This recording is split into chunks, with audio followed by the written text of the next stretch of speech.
They say nothing is more American than apple pie. But what if that's a myth? What if the true flavor of America is something darker, spicier, and orange? In this episode of American Food Wars, we're diving into the ultimate American dessert showdown: apple pie versus pumpkin pie, the battle for the title of the real all-American dessert. Welcome to True History in Minutes, where we uncover the fascinating stories behind the things you use every day. And if you find this type of content valuable, consider subscribing and turning on notifications. It directly supports the growth of this channel. Now grab a fork, maybe some whipped cream, and let's settle a centuries-old debate baked into the very heart of American culture. Once upon a colonial time, long before drive-thrus, diners, or even the modern idea of dessert, there were pies. Lots and lots of pies. In the 1600s, early settlers brought the concept of the pie from Europe, but the fillings? That depended entirely on what you could grow or trade. Apples, for instance, weren't native to North America. The only apple found here was the crab apple. Sour, small, and barely edible. So, how did apple pie become our national symbol? Well, here's the twist. We didn't invent apple pie. The classic phrase, "as American as apple pie," didn't even appear until the 20th century, hundreds of years after the first apple trees were planted in the colonies. Those trees grew from seeds brought over by European settlers, and one man in particular helped spread them across the new frontier, Johnny Appleseed. Or more accurately, a man named John Chapman. He wasn't some barefoot folk hero tossing seeds for fun. He was a savvy businessman, planting apple orchards to make property claims.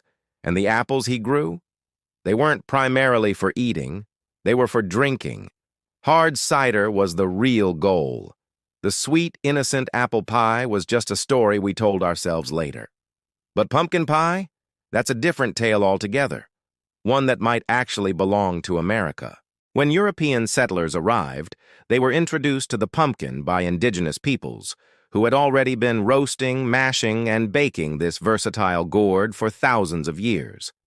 They taught the newcomers how to grow it, how to cook with it, and how to store it through the harsh winters.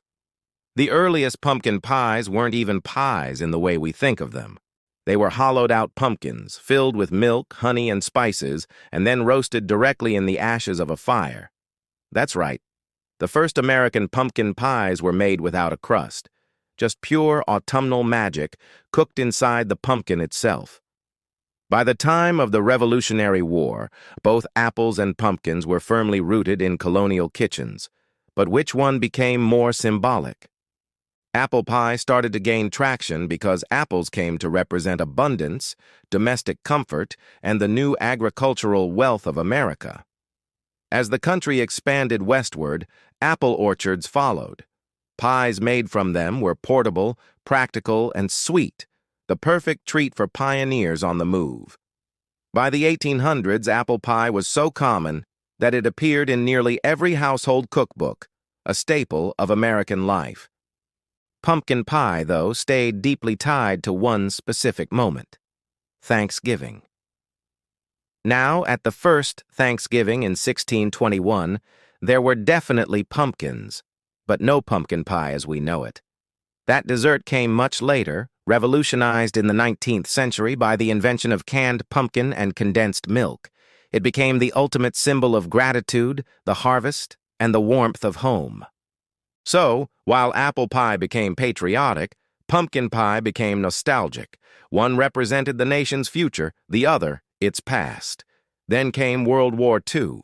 Soldiers writing letters from the front lines would say they were fighting for mom and apple pie. The phrase stuck like glue. Apple pie wasn't just a dessert anymore. It was an identity. Marketing executives picked it up, Hollywood immortalized it on screen, and suddenly, the American dream was forever crusted in cinnamon sugar. But here's the delicious irony.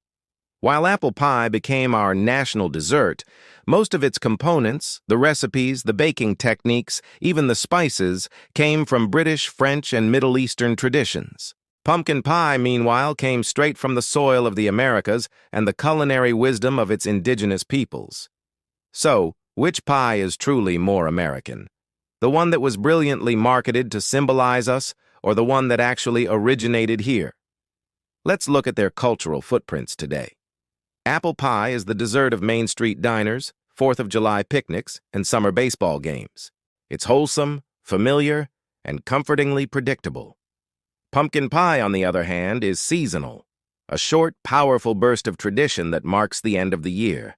It's earthy, spiced, and deeply emotional, connecting generations every Thanksgiving. In a way, apple pie represents freedom and progress. Pumpkin pie represents family and memory. Both are quintessentially American, but in very different ways. Even today, the rivalry continues. Every fall, social media lights up with heated debates. Pumpkin spice season rolls in, and suddenly, apple pie feels like the forgotten older sibling.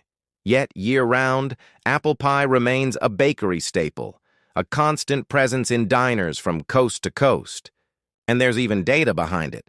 Surveys consistently show that apple pie outsells pumpkin pie nearly 2-to-1 across the entire U.S.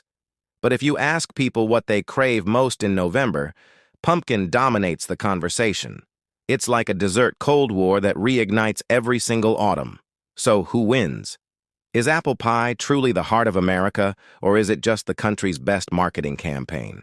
And is pumpkin pie the underdog, the real, authentic original that never needed a catchy slogan? Maybe in the end, America isn't defined by one pie or the other, but by the delicious conflict between them. Because that's the story of this country, a constant blend of old and new, borrowed and native, sweet and spiced, forever searching for its identity between the crust and the filling. So the next time you take a bite of pie, whether it's apple or pumpkin, remember, you're not just tasting a dessert, you're tasting history. Thanks for watching True History in Minutes, and we will see you in the next episode of American Food Wars.